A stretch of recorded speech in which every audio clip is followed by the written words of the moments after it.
వైజాగ్ నుంచి ఇప్పుడు Bellamkonda SBI bank transfer అయ్యారు సారు. వైజాగ్లో అంతకుముందు ఏదో కొంచెం ట్రైనింగ్ తీసుకునే మధ్యలోనే ట్రాన్స్ఫర్ రావడం, సార్ ఇక్కడ రావడం జరిగింది. తర్వాత ఆన్లైన్లో తెలిసిన వాళ్ళ ద్వారా మన దగ్గరకు వచ్చారు. సార్ వచ్చి ఇప్పుడు 3 to 4 days అయింది. ఈ 4 days సార్ గురించి, సార్ ఎక్స్పీరియన్స్ ఏంటి, ఆయన మన గురించి ఏం తెలుసుకున్నారో చెప్తారు. చెప్పండి సార్.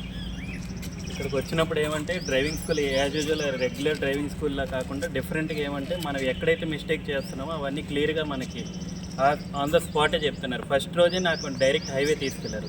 రెండో రోజు డైరెక్ట్ ఇది మన ఊర్లోకి తీసుకెళ్ళి 2 days చూపించారు. ఎక్కడ ఏదైతే మిస్టేక్స్ యూటర్న్స్ కానీ అక్కడ ఏవైతే మిస్టేక్స్ చేస్తున్నా అవన్నీ చెప్పారు. నెక్స్ట్ ఈ మెకానికల్ క్లాస్ అయితే చాలా సూపర్గా, అసలు ఇన్ని రకాలుగా ఉంటాయని కూడా నాకు ఐడియా లేదు. ఇది చేశారు, అన్ని పార్ట్స్ చూపించి చక్కగా ఎక్స్ప్లెయిన్ చేశారు. నేను యాక్చువల్గా ఇంతకుముందు నాకు ఏ వెహికల్ అయితే డ్రైవ్ చేయలేదు, కానీ నాకు క్లియర్ అండర్స్టాండింగ్ వచ్చింది. చక్కగా టీచ్ చేశారు అన్ని పార్ట్స్ గురించి, ఏది ఎలా యూజ్ చేయాలని.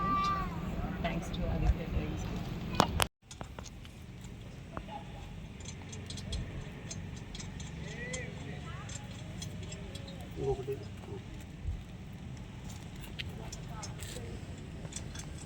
టైర్ బోల్డ్ బిగించేటప్పుడు కూడా దగ్గరకు అయినా లేవో కరెక్ట్గా బిగించుకునే లేవో చూడాలి, లేకపోతే టైర్లు ఊడిపోయే అవకాశాలు కూడా ఉంటాయి.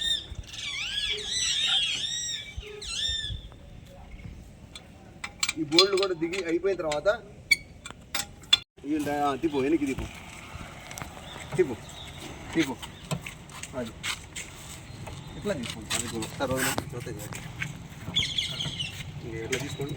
ఈ హ్యాండింగ్ దాన్ని కదలకుండా అంతే ఉంటాను. చెప్పండి. అట్లా కింద కూర్చుంటే రాదు, చగా దానికి అది కూర్చుంటే పని కాదు సార్. దీనికల్లా లేచి దానికోసం గట్టి కష్టపడితేనే. చెప్పండి. ఇప్పుడుగా జాకీలు వచ్చింది సార్, హైడ్రాలిక్ వచ్చింది. ఇప్పుడుగా బెస్ట్ కంపెనీ కూడా ఇప్పుడు మొన్న మార్కెట్ ఇచ్చిన కూడా మార్కెట్ ఇప్పుడు హైడ్రాలిక్ ఇచ్చినాడు. నైట్రోజన్ ఓకేనా? ఏమి ఎయిర్ పెట్టించాలో నైట్రోజన్ ఎయిర్. ఇటు నుంచి చెప్పు. మనకి ఎయిర్లో వచ్చేసరికి ఏ బండికి అయినా సరే నైట్రోజన్ ఎయిర్ ఉండాలి.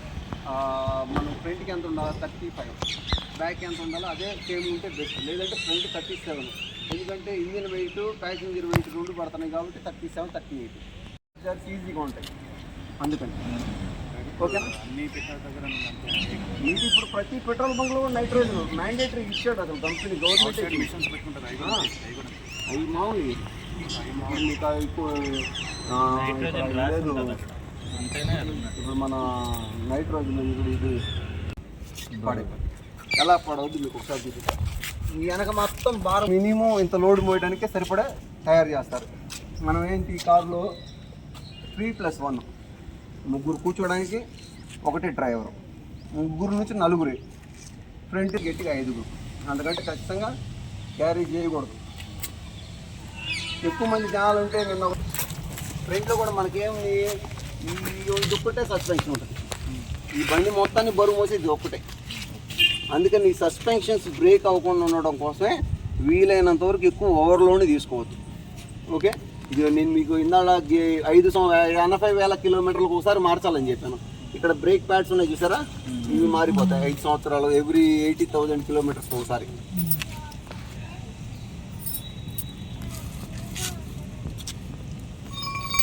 కరెక్ట్గా ఈ హోల్స్కి సమానంగా చూసుకోవడం.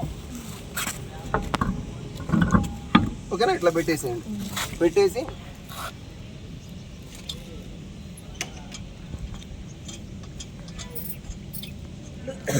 హాయ్ హలో అండి.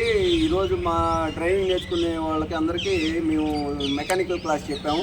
టైర్ పంచర్గా అయితే ఎలా మార్చుకోవాలా, engine oil, brake oil, whatever it maybe, ప్రతి దాని గురించి వాళ్ళకి ఎక్స్ప్లెయిన్ చేసాం. క్లియర్ కట్గా ఎక్స్ప్లెయిన్ చేసాం. రాబోయే రోజుల్లో వాళ్ళకి ఏదైనా రిపేర్ వస్తే వాళ్ళ సొంతగా వాళ్ళు మెకానిజం చేసుకునేలాగా తీర్చిదిద్దాం. బాగా ట్రైనింగ్ నేర్పాం వాళ్ళు. మీ ఒకసారి ఎవరన్నా సో నేను జాయిన్ అయ్యి 7 days అవుతుంది. సో ఇప్పటికీ నాకు కార్కి ఎట్లా నడపడం ఏందని బాగా ఎక్స్పీరియన్స్ వచ్చింది, బాగుంది. బట్ ఈరోజు టెక్నికల్ క్లాస్ అనేది చాలా క్లియర్గా ఉంది.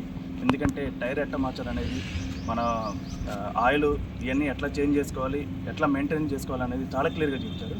Thanks to Aditya sir. మీరు కూడా చెప్పండి sir. Aditya driving school is best అంతే.